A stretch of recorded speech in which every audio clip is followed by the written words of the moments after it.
আজ আমি দুপুরে খাচ্ছি খুবই সাধারণ একটা খাবার। মানে এখানে আছে আলু বড়ি, নতুন কলাই ডালের বড়ি আছে, আর টমেটো দিয়ে একটা তরকারি মানে ঝোলের মতো।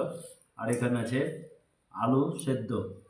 আলু সেদ্ধটাকে ভাজা হয়েছে মশলা দিয়ে, ওই লঙ্কা টঙ্কা এইসব ভেজে করেছে, খুব ভালো লাগবে।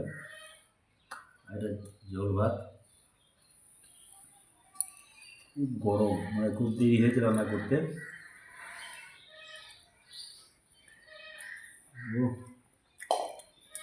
বড়ির সেন্টটা আসছে খুব সুন্দর।